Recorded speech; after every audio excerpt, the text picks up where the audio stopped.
আসসালামু আলাইকুম, কেমন আছেন সবাই? আজকে সকাল সকাল বাজার থেকে দেখেন কত বড় বড় ২টা গ্লাস কাপ নিয়ে দিয়েছে। সাথে গরুর তিল্লিও দিয়েছিল, গরুর একদম তাজা তিল্লি। এখানে দুষ্টামি করে আমার মেয়েটার সাথে মাপ দিয়ে দেখতেছিল মাছটা কত বড়। আসলে সত্যি মাছ দুটো খুবই বড় ছিল। ঘরে মাছ তরকারি কিছুই ছিল না, তাই আজ সকাল সকালে বাজারটা করে দিয়েছে। এখানে সবজি ছিল ফুলকপি আর সিম, সাথে ধনিয়া পাতা এবং টমেটোও ছিল। আর মাছ দুটো দেখে তো মনটা ভরে গেছে। এত বড় মাছ, বড় মাছ খেতে সত্যিই অনেক মজা লাগে। আর আমার ছোট মেয়েটাকে দেখেন, মাশাআল্লাহ কি সুন্দর করে বসে রয়েছে ও। এখানে তিল্লিগুলোকে আমি ভালো করে ধুয়ে নিয়েছি, এখন তিল্লিগুলো বসিয়ে দিব।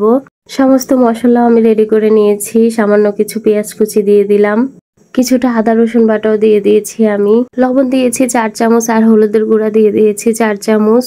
এখানে চামচ বলতে কি চামচ বোঝাচ্ছি সেটাও দেখিয়ে দিলাম। মরিচের গুঁড়া দিয়েছি ৬ চামচ, সাথে জিরার গুঁড়াও দিয়ে দিয়েছি আমি ৬ চামচ। এখানে ৩ লিটার পরিমাণ ছিল ১.৫ কেজি। আমাদের পরিবারের সবাই মশলাটা একটু বেশি খায়, তাই মশলাটা একটু বেশি দেওয়া লাগে। পরিমাণ মতো এখানে কিছুটা তেলও দিয়ে দিয়েছি। আর এখন এগুলোকে আমি ভালো করে মেখে নেব। মেখে চুলায় আমি বসিয়ে দিব। হাতটা ধুয়ে আমি কিছুটা পরিমাণ পানিও দিয়ে দিয়েছি। আর এখন এগুলোকে ঢাকনা দিয়ে ঢেকে দেব। কিছুক্ষণ পরেই তো এখানে আমি এলাচি দারচিনি দিতে ভুলে গিয়েছি, তাই দুটো তেজপাতাকে ছিঁড়ে এলাচি দারচিনি দিয়ে দিলাম। এগুলোকে ভালো করে নেড়ে চেড়ে ঢাকনা দিয়ে ঢেকে দেব। আর এই তো কিছুক্ষণ পর আবার ৩টা কাঁচামরিচ ভেঙে দিয়েছি আমি। কিছুক্ষণ পর ঢাকনা উল্টে দেখলাম এই তো এগুলো থেকে অনেক পানি বের হয়ে আসছে। এখানে একটা টমেটো কেটে দিয়েছি আমি। ভালো করে নাড়াচাড়া দিয়ে আবার ঢাকনা দিয়ে ঢেকে দেব, যাতে করে এগুলো ভালো করে সিদ্ধ হয়। আর এখানে এই তো দেখেন, আমার শ্বশুর ভ্যানগাড়ি মামা থেকে নিয়েছিল আদাগুলো খুবই সস্তায় পেয়েছিল, কিন্তু এত তাড়াতাড়ি যে আদাগুলো নষ্ট হয়ে যাবে আমরা ভাবতে পারিনি।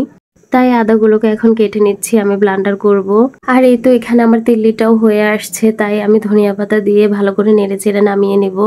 গ্যাসের চুলা থেকে এখনো কালি উঠতেছে, তাই একটা কড়াইতে আমি সমস্ত কিছু রান্না করে সমস্ত কিছু পাতিলায় ঢেলে নিচ্ছি এক এক করে। সিলিন্ডারও শেষ হয়ে গেছিল, আবার একটা নতুন সিলিন্ডার আমরা ভরে নিয়ে আসছি, কিন্তু এখনো কালি উঠতেছে। হয়তোবা চুলাতে কোনো সমস্যা। যাই হোক, এখানে আমি তরকারিটা বসিয়ে দেব ফুলকপিটাও আগে থেকে কেটে আমি ধুয়ে রেখেছিলাম। আর এই তো এখন ফুলকপির তরকারিটা বসিয়ে দেব। হলুদ মরিচও দিয়ে দিলাম, সবকিছু এক এক করে। আজকে ফুলকপিটা রান্না করব, যে গ্লাস কাপটা নিয়ে দিয়েছে সেই গ্লাস কাপের কান টোটা দিয়ে আমি রান্না করব। মাছের মাথাটা আমি রেখে দিয়েছি কালকে সিম তরকারি রান্না করব বলে। আর এই তো আমার ভালো করে কষানো হয়ে গেলে মশলাগুলো, আমি এখানে মাছের কান টোটা দিয়ে দিয়েছি। এখন এগুলোকে ভালো করে কষিয়ে নেব, ঢাকনাটা দিয়ে দিলাম। আর এই তো আপনাদেরকে দেখিয়ে দিচ্ছি যে আমার ছেলে মেয়ে কি দুষ্টামি যে করতেছে। সাথে আমার চাচাতো ননদের মেয়েও আছে, সবাই মিলে একসাথে খেলাধুলা করছে। আর ছোট মেয়েটা দেখেন সোফায় উঠতে যাচ্ছে, কিন্তু পারতেছে না উঠতে। অনেক চেষ্টা করেছে সে ওঠার জন্য। আর এই তো এখানে মাছগুলো নিয়ে নিয়েছি, যেহেতু আমি আজকে গরুর তিল্লি রান্না করেছি তাই মাছ আর বেশি নিব না। এখানে ৬ পিস মাছ নিয়েছি আমি। হলুদ মরিচ লবণ দিয়ে ভালো করে এগুলোকে মেখে এখন রেখে দেব। আর এখানে তো কান টোটাগুলো আমি ভালো করে ভেঙে দিচ্ছি, যাতে মাছগুলো ভেঙে যায় আর কাঁটাগুলো আমি উঠিয়ে নিতে পারি। কিছুক্ষণ পর আমি এখান থেকে সমস্ত কাঁটাগুলো উঠিয়ে নিব এক এক করে। তরকারিতে কাঁটা থাকলে আমার কাছে ভালো লাগে না তরকারি খেতে, তাই সমস্ত কাঁটাগুলো আমি উঠিয়ে নিয়েছি। আর এই তো এখানে ফুলকপিগুলো দিয়ে দিয়েছি। এগুলোকেও ভালো করে নেড়েচেড়ে আমি ঢাকনা দিয়ে ঢেকে দেবো হালকা একটু কষানোর জন্য। কিছুক্ষণ পরেই তো এখানে আমি সামান্য পরিমাণ কিছুটা পানি দিয়ে দিয়েছি। প্রথমে আমি কোনো পানি দেইনি, এখন পানি দিয়ে দিলাম এগুলো ভালো করে সিদ্ধ হওয়ার জন্য।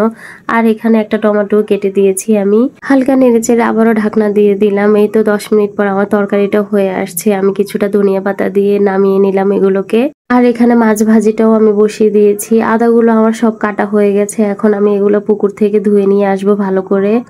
রান্না করতে করতে অনেক দেরি হয়ে গেছে। আর এখানে দেখলাম যে একটু একটু গ্যাস আসতেছে, ওইটুকু গ্যাসে আমি মাছটা বসিয়ে দিলাম।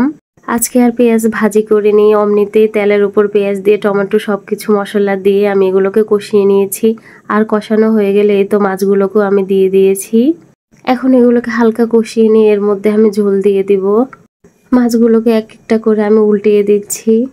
ভালো করে কষানো হয়ে গেলে এই তো এখানে কিছুটা পরিমাণ পানিও অ্যাড করে দিব আমি।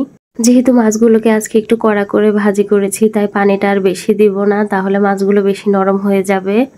কিছুক্ষণ পরেই তো ধনিয়া পাতা দিয়ে দিলাম আমি। এখন মাছগুলোকে নামিয়ে নেব। মাছটাও আমার হয়ে গেছে। সমস্ত কিছুতে তরকারিতে ধনিয়া পাতা দিলে আমার কাছে খুবই ভালো লাগে, ধনিয়া পাতার গন্ধটা আমার খুবই ভালো লাগে। আর এই তো এখানে সালাদ আর লেবু কেটে নিয়েছি খাওয়ার জন্য। আমার আজকের ভিডিওটা যদি ভালো লেগে থাকে তাহলে সবাই লাইক, কমেন্ট এবং শেয়ার করে যাবেন। আল্লাহ হাফেজ।